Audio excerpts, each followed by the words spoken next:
Hi, this is day number 9, 9 p.m. quiz, multiple choice questions and doubts. So let us begin. First question है polity का। Polity का जो पहला सवाल है ये है सबऑर्डिनेट लेजिस्लेशन पे। Subordinate legislation. Consider the following statements regarding committee on subordinate legislation. पहला स्टेटमेंट है The committee scrutinizes and reports to the House whether the powers to make regulations, bylaws, etc. are being properly exercised by the executive. Legislation जो making होता है, legislature मतलब this parliament, union में parliament. अब ये जो legislation होता है ना, इसके fine details के लिए ये चीज़ work delegate भी किया जाता है. So एक committee होती है subordinate legislation की.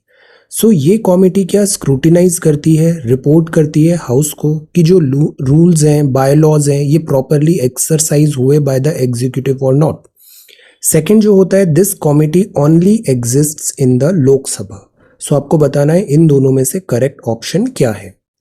तो जो फर्स्ट ऑप्शन है सबऑर्डिनेट लेजिस्लेशन का, दिस इज एब्सोल्युटली ट्रू। एक चीज हमें याद रखना है, कुछ जगह Lok Sabha is greater than Rajya Sabha, कुछ जगह Rajya Sabha is greater than Lok Sabha और कुछ जगह Rajya Sabha is equal to Lok Sabha. अब जहां स्पेशली मनी मैटर आता है, मनी इन्वॉल्व है, तो वहां Lok Sabha is greater than Rajya Sabha होती है, जैसे मनी बिल एटसेट्रा। जहां गवर्नमेंट एग्जीक्यूटिव की डायरेक्ट अकाउंटेबिलिटी इन्वॉल्व होती है, जैसे जो एग्जीक्यूटिव होते हैं वो डायरेक्टली अकाउंटेबल होते हैं लोकसभा में, कुछ सेंश्योर करना है, नो कॉन्फिडेंस करना है, तो यहाँ Lok Sabha usually greater than Rajya Sabha. तो कमिटीज में भी जैसे एस्टिमेट कमिटी देखा था, estimate committee was regarded money, so money होने के कारण लोकसभा ग्रेटर देन राज्यसभा था। बट सबऑर्डिनेट लेजिस्लेशन में तो ऐसा कुछ भी नहीं है, नॉर्मल रूल्स एंड लॉज है, तो ये ओनली एग्जिस्ट इन लोकसभा नहीं होगा। Okay, so the right answer here is A, one only. Okay, अब ये बताइए, consider the following statements. The Rajya Sabha represents both the states and union territories of the Indian Union. राज्य सभा में राज्य भी आते हैं और क्या यूनियन टेरिटोरीज भी आती है, यूटी, जैसे यूटी ऑफ दिल्ली हुआ, यूटी ऑफ पुडुचेरी हुआ, जिनके यहाँ विधानसभा भी है। तो राज्यसभा में क्या राज्य और यूनियन टेरिटोरी दोनों आते हैं इंडियन यूनियन के। The representative of states in the Rajya Sabha, Rajya Sabha में जो रिप्रेजेंटेटिव्स आते हैं, चुनाव उनका कैसे होता है, उनका चुनाव होता है elected by the member of state legislative assemblies and council. Actually जो राज्यसभा में चुनाव, जो राज्यसभा में राज्यसभा में जो सांसद बनते हैं, ये सांसद जो विधानसभा है राज्यों की, उधर से चुन के आते हैं, इनडायरेक्टली इलेक्टेड होते हैं। स्टेट्स का यहाँ पे रिप्रेजेंटेशन होता है। सो सेकेंड स्टेटमेंट है, the representative of states in the Rajya Sabha are elected by the members of state legislative assembly and council। अब यहाँ काउंसिल भी लिखा है, मतलब कुछ राज्यों में विधान परिषद है, तो क्या विधान परिषद से भी राज्यसभा के मेंबर्स का चुनाव में इन्वॉल्व होती है विधानसभा। तो यू हैव टू टेल, ये फर्स्ट स्टेटमेंट है, राज्यसभा में यूटी भी होगा और स्टेट का भी रिप्रेजेंटेशन होगा। सेकेंड स्टेटमेंट है, राज्यसभा में legislative assembly and council of state से मेंबर्स इलेक्ट होके आएंगे। तो the right option here is B, क्योंकि जो पहला स्टेटमेंट है ये स्टेटमेंट एब्सोल्युटली ट्रू है। यहाँ दिल्ली भी हो सकता है, दिल्ली से भी तो राज्यसभा में आते हैं जो मेंबर्स हैं, राज्यसभा मेंबर, तो union territory is also there. And second statement is wrong because council is not included, and question यहाँ पे क्या पूछा गया था, incorrect. Okay, so be very careful, incorrect है या करेक्ट है ऐसी गलती नहीं होनी चाहिए। So the right answer here is B, two only. Okay, अब ये बताइए, which of the following is are the characteristics of pressure groups in India. Pressure groups एक काइंड ऑफ लाइक कैटेगरी होती है हमारे यहाँ पॉलिटिकल सिस्टम में। Pressure groups का भी एक इम्पॉर्टेंट से होता है, जो कंट्री है उसके गवर्नेंस में भी प्रेशर ग्रुप का एक इम्पॉर्टेंट से होता है। Pressure groups are not primarily political in nature. Usually normal statement है, तो प्रेशर ग्रुप यूजुअली पॉलिटिकल नहीं होता है, पॉलिटिकल इनका नेचर नहीं होता है। Pressure groups do not seek direct power, ये कभी भी डायरेक्ट पावर में नहीं आते। Pressure groups do not contest election, ये चुनाव भी नहीं लड़ते हैं। Pressure groups do not necessarily have political ideology. अब यहाँ वर्ड क्या लिखा है, नॉट नेसेसरली, यूजुअली नहीं होती है पॉलिटिकल आइडियोलॉजीज भी। प्रेशर ग्रुप्स क्या होते हैं, जैसे किसान है, किसान का एक पूरा ग्रुप बन गया, किसान महासभा टाइप हो गया, तो वो एक ग्रुप हो गया, वो किसानों का ग्रुप है, तो वो एक काइंड ऑफ प्रेशर ग्रुप हो गया। एक आईएएस एसोसिएशन होती है, ये काइंड ऑफ प्रेशर ग्रुप हो गया। एक मेडिकल का हम देखते हैं, मेडिको एसोसिएशन होती है, ये काइंड ऑफ प्रेशर ग्रुप हो गया। एक से टीचर्स का एसोसिएशन हो सकता है। तो ये क्या है, ये प्रेशर ग्रुप्स हैं, प्रेशर ग्रुप्स। तो क्या ये पॉलिटिकल होते हैं? नहीं, ये प्राइमरली पॉलिटिकल नहीं होते, ये केवल अपने जो ग्रुप की बात है। जैसे डॉक्टर्स है, मेडिकल एसोसिएशन है, वो पूरे डॉक्टर्स की बातों को आगे रखेगा, क्या रिक्वायरमेंट है, क्या चैलेंजेस है, लाइक दैट। ये डायरेक्ट पावर में भी नहीं आते हैं, ये जो गवर्नमेंट इन पावर होती है उधर तक मैसेज बस डिलीवर कराते हैं, बट ये लॉबिंग जरूर कर सकते हैं, लॉबिंग पावर इनके पास होता है। देन ये कॉन्टेस्ट ऑब्वियसली इलेक्शंस नहीं करेंगे, और ये डू नॉट नेसेसरली, इनकी कोई पॉलिटिकल आइडियोलॉजीज भी नहीं होती। इनकी जो आइडियोलॉजी होती है वो ग्रुप की होती है। जैसे किसान किसान, IAS association IAS, medical association medical, political ideology नहीं होती। सो the right answer here is D. ये सब के सब ट्रू हैं बिकॉज पूछा गया था correct. Okay, so what we are trying to do, हम यहाँ इस एक्सरसाइज में ये कर रहे हैं कि this is the way to attempt the questions, MCQs. कभी जल्दबाजी नहीं करना है, हर एक स्टेटमेंट को अच्छे से पढ़ना है, ऑप्शंस को अच्छे से पढ़ना है, एलिमिनेट करना है, then you have to mark the correct option. Okay, you should not make hurry. Find the effects of rotation of earth. Rotation of earth, rotation मतलब जैसे अर्थ है, ये सन है, तो एक तो रिवॉल्यूशन होता है, सन के चारों तरफ रिवॉल्व हो रही है। दूसरा अर्थ है और ये इसका एक्सेस है, इसमें ये रोटेट हो रही है। तो जो अर्थ है ये रोटेट होती है से वेस्ट टू ईस्ट, तो हमें सनराइज ईस्ट से उगता हुआ सन नजर आता है because earth west to east जा रही है। तो this is called rotation, rotate हो रही है। रोटेशन से क्या होता है, डे एंड नाइट होता है। डिफ्लेशन ऑफ ओशन करेंट्स, ऐसे जो अर्थ तेजी से रोटेट हो रही है तो उसके कारण करंट्स आप देखो इस टाइप से जो डिफ्लेट हो रहे हैं, वो डायरेक्शन चेंज हो रहा है because of rotation. Is it true? Deflation of cyclones भी होता है टेम्परेट रीजन्स में, साइक्लोन भी होते हैं, वो अर्थ के रोटेशन के कारण इनकी डायरेक्शन इम्पैक्ट आता है। Bulging shape of earth at equator, अब अर्थ जैसे है ना, तो बिकॉज रोटेशन तेजी से हो रहा है तो इक्वेटर में ऐसे बल्ज बना नजर आता है। तो तभी आप देखो जैसे एटमॉस्फेयर भी देखो, यहाँ पे थोड़ा बल्ज है। अर्थ एक्चुअली प्रॉपर स्फीयर भी नहीं है, this is a geoid in shape. So bulging shape of earth at equator. अब यहाँ बताना है करेक्ट क्या हो गई। तो रोटेशन ऑफ अर्थ से डे एंड नाइट होता है, this is very simple, one तो होगा ही होगा, बट वन सब जगह दिया है, no help. Deflection of ocean currents, अब ओशन करेंट्स भी क्या होते हैं, रिवर्स की तरह समुद्र का पानी एक पर्टिकुलर डायरेक्शन में फ्लो हो रहा है, तो ऑब्वियसली अर्थ के रोटेशन से वहां पे डिफ्लेशन आता है। साइक्लोन्स होते हैं, यहाँ भी इंपैक्ट आता है। Bulging shape of earth at equator भी होता है centrifugal force because of rotation. So the right answer here is D. सब के सब यहाँ पे ट्रू है, all options are true, absolutely true. Alright, अब ये बताइए, consider the following statements. Number 5, consider the following statements about seismic waves. Seismic waves, earthquake, seismic waves. Seismic waves है ना, एक्चुअली इन्हीं के थ्रू हमने अर्थ के इंटीरियर को इनडायरेक्टली फाइंड आउट किया है। इन वेव्स की कैरेक्टरिस्टिक्स के हम रिवर्स चलते हैं और इससे हम आइडेंटिफाई करते हैं अर्थ का इंटरनल स्ट्रक्चर कैसा होगा। P waves are fastest moving waves and reduces their speed while moving through liquid medium. तो प्राइमरी वेव्स होती है, ये सबसे पहले पहुंचती है सरफेस पे। तो P waves are fastest moving wave, सबसे पहले पहुंच रही है, फास्टेस्ट है, और इनकी स्पीड मीडियम पे डिपेंडेंट होती है और कम हो जाती है लिक्विड मीडियम पे। S waves get slower in liquid mediums like P waves also. तो S wave जो सेकेंडरी वेव्स होती है, इधर भी मीडियम का इम्पैक्ट पड़ता है। L waves are analogous with water waves, ये water waves की तरह होती है।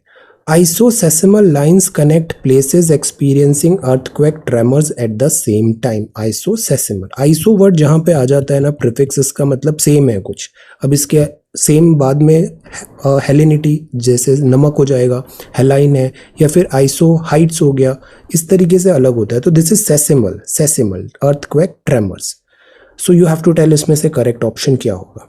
अब जैसे हमने रिवीजन क्लास में भी पढ़ा था, अर्थ में ये 105 डिग्री से 105 डिग्री तक का जो जोन होता है ये शेडो जोन हो जाता है। शेडो जोन इसलिए होता है बिकॉज यहाँ पे एस वेव का कंप्लीट शेडो जोन है, पी वेव का तो थोड़ा सा ही रहता है, फिर यहाँ पे वापस प्रेजेंट हो जाती है थोड़ा सा बेंड के बाद। बट एस वेव का ये पूरा शेडो जोन है। वाई? बिकॉज ये जो आउटर कोर है ये लिक्विड है और एस वेव यहाँ ट्रैवल नहीं कर पाती, तो एस वेव स्लोवर नहीं होगी, वो ट्रैवल ही नहीं कर पाएगी लिक्विड मीडियम में। तो second statement is gone, this is gone, this is gone, this is gone. The right option is 1 and 3। सो यहाँ हमें एलिमिनेट भी करना है, करेक्ट आंसर की तरफ बढ़ना है, साइमल्टेनियसली एलिमिनेट भी करना है हमें। अभी सरफेस वेव्स बन जाती है बाद में, रेले होती है, लव वेव होती है, सर्पेंटाइन ऐसे एक्सपायर हो रहा है, ज़्यादा डैमेज करता है। Have a look revision class. But यहाँ इस तरीके से जब 4-5 स्टेटमेंट्स दिए होते हैं तो आपको हर एक स्टेटमेंट अच्छे से पढ़ना है, और जहाँ आपको कोई क्लिक हो गया, जैसे यहाँ हमें क्लिक हो गया एस वेव तो लिक्विड में ट्रेवल हो ही नहीं सकती, इमीडिएटली ऑप्शंस में जाओ, स्टार्ट एलिमिनेटिंग। नो मैटर आपको इसके बारे में आइडिया है या नहीं है, बट आप ये बता सकते हो कि ऑप्शन ए है। सो साइमल्टेनियसली हमें वर्क करना चाहिए। Knowledge is one thing, MCQs में साइमल्टेनियसली स्टेटमेंट्स भी देखना है, साइमल्टेनियसली स्टेटमेंट्स के ये जो ऑप्शंस हैं उसको भी एलिमिनेट करते हुए चलना है, और क्लूज ढूंढने हैं, कहीं कोई क्लिक हो रहा है, कुछ क्लू है, like that. Okay, so the right answer is 1 and 3। अब ये बताइए, which of the following countries does not border the gulf of अकाबा। हमने मैपिंग प्रैक्टिस भी बहुत ज़्यादा कर रखा है जीएस रिवीजन में भी, और अभी इन एमसीक्यू सीरीज में भी करेंगे। अब ये गल्फ ऑफ अकाबा कहाँ पर है? Israel, Jordan, Saudi Arabia, Syria. Gulf of अकाबा कहाँ पे होगा, और कौन सी कंट्री उससे बॉर्डर शेयर नहीं करेगी? ये सिनाई पेनिनसुला हमने पढ़ा था जब स्वेज कैनाल देख रहे थे, तो इस साइड जो था, इधर तो स्वेज कैनाल रेड मेडिटेरेनियन सी आ जाएगा। ये जो जोन था ये था गल्फ ऑफ अकाबा। इजराइल है क्या यहाँ पे? जॉर्डन है क्या? सऊदी अरेबिया है क्या? सीरिया है क्या? Tell what is the right option. So see, look at this map, look at this map. जैसे अभी हमने देखा, ये यहाँ से ये गल्फ ऑफ अकाबा चालू हो गई, this is Gulf of Aqaba Red Sea, और इधर हमारा दिस इजिप्ट अदर मेडिटेरेनियन की तरफ निकल जाएंगे। ये गल्फ ऑफ अकाबा है। So there is Saudi Arabia, this is Saudi Arabia. There is Jordan, ये जॉर्डन का एरिया हो गया, जॉर्डन भी है, ये सऊदी अरेबिया भी है, इजराइल भी है, और यहाँ पे इजिप्ट भी आ गया है। बट सीरिया नहीं होगा, सीरिया और नॉर्थ में है इजराइल इधर, तो सीरिया नहीं होगा। So the right option here is D, D, Syria नहीं होगा। अब ये बताइए, with reference to the Indian National Army consider the following statements. INA is very important, history में 1905 to 1947 era is very very important, freedom struggle. INA was formed under the leadership of Mohan Singh. INA Subhash Chandra Bose ji ने बनाई थी या मोहन सिंह जी ने बनाई थी? INA was formed under the leadership, ये English नाम है, हिंदी में आजाद हिंद फौज बोलते हैं इसे। द स्लोगन ऑफ दिल्ली चलो was given by Subhash Chandra Bose ji. So you have to tell correct option क्या होगा। देखिए, सुभाष चंद्र बोस जी ने INA बाद में ज्वाइन की थी और इसको लीड किया था, बट इसकी जो फाउंडेशन है, ये जो फाउंडेशन है वो मोहन सिंह के टाइम पर ही फॉर्म हो गई थी, under the leadership of Mohan Singh. So this statement is absolutely true. Delhi चलो जो नारा था वो जरूर सुभाष चंद्र जी ने दिया था। So this statement is also true. So 1 and 2 both are absolutely true. Alright, अब ये बताइए, consider the following statements. Lala Lajpat Rai was also called Punjab Kesari and lion of Punjab. Lala Lajpat Rai ji बहुत स्ट्रॉन्ग टॉल लीडर हैं इंडियन फ्रीडम स्ट्रगल के, तो लाला लाजपत राय जी को पंजाब केसरी भी बोलते थे और लायन ऑफ पंजाब भी बोलते थे। It is true. He was influenced by Swami Dayanand Saraswati ji, और आपने ज्वाइन किया था आर्य समाज। स्वामी दयानंद सरस्वती जी, आर्य समाज, सत्यर्थ प्रकाश भी एक बुक है। तो क्या इन्फ्लुएंस थे लाला लाजपत राय जी और उन्होंने आर्य समाज ज्वाइन किया था? इसके दोनों स्टेटमेंट्स करेक्ट हैं। So the right answer here is C. Freedom struggle में जो इंपॉर्टेंट फ्रीडम पर्सनालिटीज हैं, फ्रीडम स्ट्रगल की पर्सनालिटीज हैं, उससे सवाल आते हैं। अब यहाँ जो सवाल है लाला लाजपत राय जी का है, बट इसके अलावा भी जो आज़ादी का अमृत महोत्सव में मैं जो डेली टेलीग्राम पे आपसे शेयर कर रहा हूँ उसको भी एक बार हैव अ लुक, वहाँ से क्वेश्चंस पिक होने के अच्छे खासे चांसेस है। मैं उसका एक कंपाइलेशन भी कर दूंगा, सारे जितने भी हैं वो इंडिविजुअल एंट्रीज, उसका एक कंपाइल्ड PDF भी आई विल शेयर, उसको एक बार क्विकली गो थ्रू जरूर करना before going to write your exam. Okay, so the answer is C, both 1 and 2। C. अब ये नेक्स्ट सवाल है, question number 9, important aspect of Cripps mission of 1942। ये काफी इंपॉर्टेंट है, आज ही हमने रिवीजन क्लास में ये कंप्लीट कर लिया है। 1947 तक इंडिया फ्रीडम मिल गया है। अब ये स्टेटमेंट्स हैं ऐसे, इन स्टेटमेंट्स में भी जब ऐसे वर्बोसिटी बहुत ज़्यादा हो रही है ना, ये एक्चुअली में ईजी होते हैं ये सारे सवाल। और फ्रीडम स्ट्रगल में भी जैसे लास्ट टाइम मैंने बताया था 1920s हुआ, 1930s हुआ, 1940s हुआ, फ्रीडम का जो हमारा स्ट्रगल है ना, इसमें हमें ग्रेजुअल सक्सेस मिली है, हर बार एक step ahead, okay, gradual success है। जैसे पहले एनसीएम है, फिर सीडीएम है, फिर क्विट है। तो क्रिप्स मिशन भी जैसे 1942 में है, तो 40 मतलब स्टार्टिंग में ही है। यहाँ अभी ना 47 टाइप बात नहीं होगी, अभी वर्ल्ड वॉर का ही टाइम चल रहा है यहाँ पे। तो जो क्रिप्स मिशन है, फिर कैबिनेट प्लान है, फिर एटलीस्ट स्टेटमेंट है, माउंटबेटन स्टेटमेंट है, जैसे जैसे हम 1947 के पास आ रहे हैं ना, उसके हिसाब से ब्रिटिश प्रपोजल्स भी वेरी करेंगे। दिस इज अर्ली स्टेज, अभी भी 1942 में ही है। All Indian states should join the Indian Union as a condition to consider any degree of autonomy for India. अभी बोगस स्टेटमेंट है, any degree of autonomy for India का क्या मतलब है? Creation of an Indian Union with dominion status very soon after the World War II. Yes, ये जो जमाना था ये World War II का था, और डोमिनियन स्टेटस अब ब्रिटिशर्स इंडिया को दे रहे थे, पहले नहीं दे रहे थे, अब डोमिनियन स्टेटस देने की बात कर रहे हैं। बट इंडियंस अब बोलेंगे कि अब हमें डोमिनियन स्टेटस नहीं चाहिए, हमको तो कंप्लीट फ्रीडम चाहिए। तो सी ग्रेजुअली डिमांड इंडिया की भी राइज हो रही है, और ब्रिटिशर्स भी अब यहाँ पे कंसेशंस देना स्टार्ट करेंगे, और फिर फाइनली 47 आते आते फ्रीडम की बात होगी। तो अभी ब्रिटिशर्स डोमिनियन स्टेटस की ही बात कर रहे हैं। बाकी active participation, cooperation Indian people का हो, community political party, war effort में हो, granting independence with full sovereign, अभी 42 में ऐसी बात नहीं होगी, ये आगे चल के 47 में होगा। This is what I wanted to tell. Granting independence with full sovereign status to India after war, no this is not right. The framing of constitution for the, अब ये तो फ्रेमिंग ऑफ कॉन्स्टिट्यूशन तो cabinet mission में आएगा, again not right, अभी 42 में ही चल रहा है, तो ये भी गलत, ये भी गलत, ये भी गलत। The right answer here is B. Okay, now let us move to question number 10. A report titled Inequality Kills pointed out a stark income divide worsened by the COVID pandemic, globally and in India as well.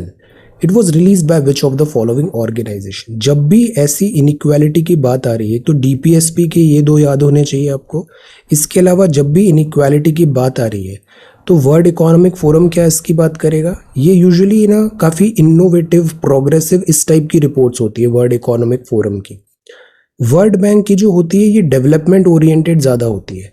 WTO की जो होती है ये trade related ज़्यादा होती है, trade organisation है ना। तो अगर हमें एग्जैक्टली रिपोर्ट का नाम नहीं भी पता, बट हमें इंस्टीट्यूशन का मैंडेट तो पता है, WTO का मैंडेट क्या है, वर्ल्ड बैंक का क्या है, ऑक्सफोम एंड WEF।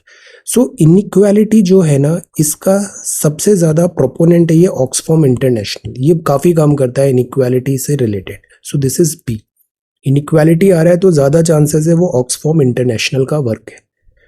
अब question number 11, consider the following statements. Fiscal deficit, ये फिस्कल डेफिसिट का कॉन्सेप्ट बड़ा इंपॉर्टेंट है, इससे सवाल आना चाहिए। Fiscal deficit is the difference between total expenditure and the sum of revenue receipts and non net receipts. तो फिस्कल डेफिसिट क्या होता है? खर्चे और आमदनी के बीच का difference. Primary deficit is derived by deducting capital expenditure from fiscal deficit. अब प्राइमरी डेफिसिट क्या होगा कि कैपिटल एक्सपेंडिचर हटा देंगे फिस्कल डेफिसिट से तो वो प्राइमरी डेफिसिट बचेगा। अब इनमें करेक्ट क्या है? तो पहला स्टेटमेंट तो बोल रहा है कि एक्सपेंडिचर और जो इनकम है इन दोनों का जो डिफरेंस हो रहा है वो फिस्कल डेफिसिट बोल सकते हैं। सेकेंड स्टेटमेंट आउटराइटली रॉन्ग है। वाई? बिकॉज प्राइमरी डेफिसिट का मतलब होता है फिस्कल डेफिसिट से इंटरेस्ट सारे हटा दो, तो वो हो जाता है प्राइमरी डेफिसिट। इंटरेस्ट कंसिडर नहीं कर रहे, जो इंटरेस्ट देना है ना वो हटा दिया, तो that is called primary deficit. So the right answer here is A only. Okay, अब ये बताइए, which of the following categories are included in priority sector lending? जब से कोविड-19 हुआ है ये फिर से काफी इंपॉर्टेंट बजवर्ड बन गया है, priority sector lending. Actually lending कौन करता है? बैंक्स करते हैं। बैंक्स को भी ये बोला जाता है कुछ पर्टिकुलर एरिया में वेलफेयर करना है, इधर ज़्यादा आपको लोन देने की कोशिश करनी चाहिए। तो प्रायोरिटी सेक्टर लैंडिंग में क्या क्या आएगा? एक्सपोर्ट क्रेडिट, एक्सपोर्ट को बढ़ावा देना है, हाउसिंग, मकान, social infrastructure, okay, renewable energy, okay. ये जो प्रायोरिटी सेक्टर लैंडिंग वर्ड होता है ना, इसमें हमें वेलफेयर का एंगल देखना चाहिए, इसमें हमें देखना चाहिए सोसाइटी में कुछ प्रोग्रेसिव ऐसा वैल्यू एडिशन हो रहा है, लाइक दैट। तो ये चीज़ होती है, वो होती है जैसे स्टूडेंट्स को दिया जाता है, एग्रीकल्चर में फार्मर्स को दिया जाता है प्रायोरिटी से। तो एक्सपोर्ट, अब देखो ये बेनिफिट होगा, इंडिया एक्सपोर्ट करना चाहता है, एक्सपोर्ट डॉलर आएंगे, एक्सपोर्ट क्रेडिट हो सकता है। हाउसिंग, हर घर को मकान देना है, इसमें भी एक वेलफेयर है, हो जाएगा। सोशल इंफ्रास्ट्रक्चर बना रहे हैं, इसमें भी वेलफेयर का एंगल आ रहा है, इसको आप डिनाई नहीं कर सकते कि हम सोशल इंफ्रा को प्रायोरिटी नहीं देंगे। नाम याद भी नहीं आ रहे हैं ना, तो आप इसको रिवर्स चलो, सोशल इंफ्रास्ट्रक्चर क्या प्रायोरिटी होना नहीं चाहिए? अगर ऐसा होगा तो गवर्नमेंट बहुत बैड लाइट में नजर आएगी, तो ये नहीं होगा। रिन्यूएबल को प्रायोरिटी में नहीं रखना चाहिए, गवर्नमेंट बैड लाइट पे आएगी, इतना ग्रीन हाउस गैस इमिशन हो रहा है, तो ये भी होगा, हाउसिंग भी होगा, एक्सपोर्ट क्रेडिट भी होगा। So the right answer is D. What I wanted to tell you कि कैसे रिवर्स में भी सोचना चाहिए। गवर्नमेंट एग्जाम्स की प्रिपरेशन कर रहे हो, कहीं कोई भी आंसर ऐसा करेक्ट नहीं होगा जो गवर्नमेंट को बैड लाइट में दिखा रहा है, गवर्नमेंट की पॉलिसीज को बैड लाइट में दिखा रहा है, ऐसा नहीं होता है यूजुअली। सो आंसर इसका होगा डी। बाकी नॉलेज तो होना ही चाहिए हमें। ये कैटेगरीज प्रायोरिटी सेक्टर में है, agriculture, MSME, export, education, housing, social infra, renewable etcetera. Alright, अब बताइए this next question. Hyderabad declaration, एक हैदराबाद हाउस भी है, हैदराबाद हाउस कहाँ पर है ये भी बताइएगा। Hyderabad declaration recently seen in the news, it is related to what? Civilian policing, disaster management, e governance, agriculture. Civilian policing तो होगा नहीं, हम ऐसी चीज़ों को एनकरेज इतना करते भी नहीं है। डिजास्टर मैनेजमेंट का है क्या हैदराबाद डिक्लेरेशन? ई गवर्नेंस का है, एग्रीकल्चर का है। ये जो भी न्यूज़ में था हैदराबाद डिक्लेरेशन था for this e governance, Hyderabad declaration. So the right answer is C, e governance. Alright, अब ये बताइए, Which of the following statements is are correct regarding Padma awards? Padma awards भी बहुत इंपॉर्टेंट होते हैं। पद्म अवार्ड सिविलियन अवार्ड होते हैं, but ये पद्म अवार्ड हाईएस्ट सिविलियन अवार्ड नहीं होता है। हाईएस्ट सिविलियन अवार्ड होता है भारत रत्न। पद्म में होता है Padma Bhushan, Vibhushan, Padma Shri, like that. Padma Shri, then Bhushan, then Vibhushan, और सबसे टॉप में होता है भारत रत्न। तो पद्म अवार्ड्स जो है, इससे रिलेटेड कुछ स्टेटमेंट्स हैं। ये presented annually by PM of India on Republic day. तो ये awards prime minister Republic day में करते हैं। रिपब्लिक डे वैसे भी जो इवेंट होता है हमारा, रिपब्लिक डे में it's all about like constitution, people etcetera, लोग, रिपब्लिक डे। तो सिविल अवार्ड्स यहाँ पे होंगे Padma awards. The awards are also conferred in the field of से art, sports, science and engineering. क्या यहाँ भी मिलते हैं arts, sports, science and engineering? Padma awards committee is constituted by the prime minister every year. हर साल एक नई कमेटी बनती है और वो कमेटी डिसाइड करती है किन लोगों को पद्म अवार्ड्स मिल रहा है। आप एक सवाल का और जवाब देना, जो सिविल सर्वेंट्स होते हैं क्या उनको पद्म ऐसे अवार्ड्स मिल सकते हैं? Civil servants. सो यहाँ क्या आंसर होगा? सी। पहला जो थर्ड है, तो यस, प्राइम मिनिस्टर एक कमेटी बनाते हैं जो डिसीजन लेती है, true. Art, sports, science, engineering में इन सब को इंक्लूड किया जाता है, अवार्ड्स इन सब फील्ड में मिलते हैं।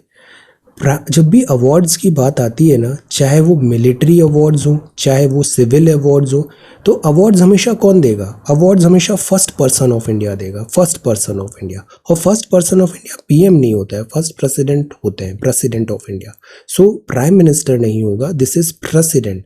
अवार्ड सेरेमनी हमेशा जो प्रथम होता है वो देता है, तो प्रथम प्रधानमंत्री नहीं, प्रथम राष्ट्रपति होते हैं। So this first statement is wrong, 2 and 3 is absolutely true.